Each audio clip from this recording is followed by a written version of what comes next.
Hello my dear student and future architect. दोस्तों, हो सकता है आप आर्किटेक्ट बनना चाहते हो, आर्किटेक्ट की पढ़ाई स्टडी आगे स्टार्ट करना चाहते हो ईयर 2025 या 26 में, पर एक कॉमन सा डाउट हमेशा बच्चों के मन में रहता है, सर डिफरेंस क्या है जेईई और नाटा में?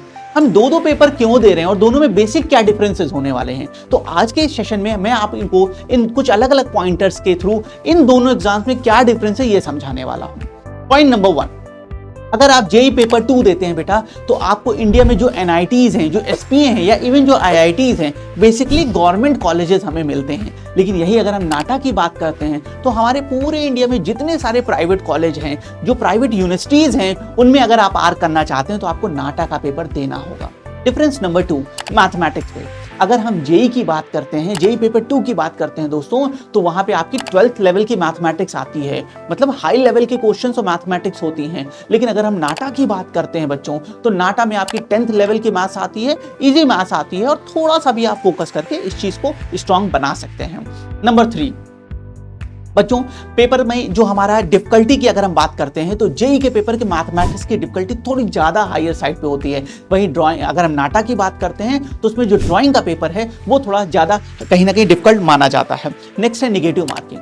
बच्चों जेईई के पेपर में हमारी 1/4 की नेगेटिव मार्किंग होती है, तो थोड़ा सा केयरफुल होके करना पड़ता है, हम गेस नहीं लगा सकते। पर नाटा के पेपर में प्रेजेंटली मैं अभी की बात कर रहा हूँ, नेगेटिव मार्किंग नहीं है, तो आप थोड़ा बहुत अपनी किस्मत को यहाँ आजमा सकते हैं। थोड़े बहुत क्वेश्चंस में हम प्रॉपर एक स्ट्रेटजी के थ्रू गेस भी कर सकते हैं। नेक्स्ट पॉइंट है, जेईई का पेपर अगर देखा जाए तो ईयर में 2 टाइम्स होता है, एक जनवरी में और अप्रैल में, पर नाटा का पेपर एक साल में आपको 3 टाइम्स देने को मिलेगा, और उसमें से भी जो आपकी बेस्ट परफॉर्मेंस होगी उसे ही कंसीडर किया जाता है। नेक्स्ट एज लिमिट की बात कर लेते हैं, परसेंटेज की बात कर लेते हैं। जेईई में 12th पास 50% मार्क्स के साथ होना चाहिए, और कोई ऐसी स्पेसिफिक एज लिमिट नहीं है दोस्तों।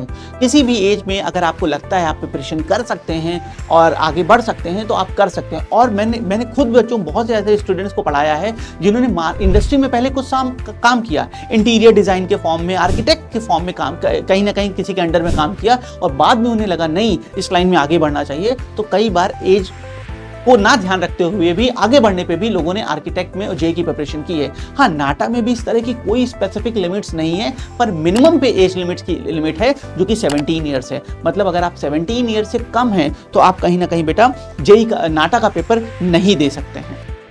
ओके, नेक्स्ट पॉइंट की अगर हम बात करते हैं बच्चों, तो यहाँ पे जो ड्राइंग सेक्शन है, जेईई का जो ड्राइंग सेक्शन है वो बहुत बेसिक लेवल पे आता है। बेसिक कंपोजिशन, मेमोरी ड्राइंग के क्वेश्चंस होते हैं, और मार्किंग भी बहुत इजी होती है। लेकिन अगर हम नाटा की बात करते हैं तो नाटा में जो डिफिकल्टी लेवल ड्राइंग का है वो थोड़ा हायर साइड पे होता है। वो आपसे उम्मीद करते हैं कि आप बेहतर ड्राइंग करेंगे, बेहतर कॉन्सेप्ट या जो उसके इन डेप्थ फॉर्मूलाज हैं उनको कहीं ना कहीं आप यूज करेंगे।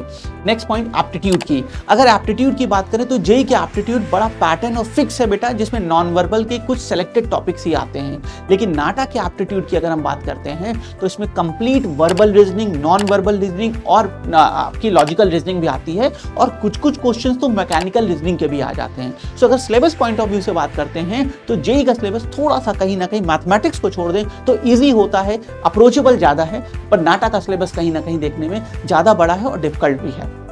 दोस्तों, ये कुछ पॉइंटर्स थे जिसके थ्रू आप जजमेंट कर सकते हैं कि आपके लिए बेस्ट क्या है, आपके लिए आपके सिचुएशन के बेसिस पे, आपकी ओवरऑल कैपेबिलिटी के बेसिस पे मेरे लिए कौन सा बेहतर है। कुछ बेसिक डिफरेंसेस थे जो मैंने आपको बताए, गवर्नमेंट और प्राइवेट कॉलेजेस, और इसके साथ साथ मैथमेटिक्स में क्या लेवल आता है, उसके थ्रू आप जज कर सकते हैं अपनी करंट पोजीशन के बेसिस पे कि भाई मुझे गवर्नमेंट कॉलेज में एडमिशन चाहिए या मेरे एरिया में या कहीं कोई प्राइवेट कॉलेज है जो मुझे जिसमें एडमिशन चाहिए। तो इनके बेसिस पे आप कहीं ना कहीं एक डिसीजन ले सकते हैं, पर ओवरऑल ये थोड़ा सा सब्जेक्टिव मैटर भी है।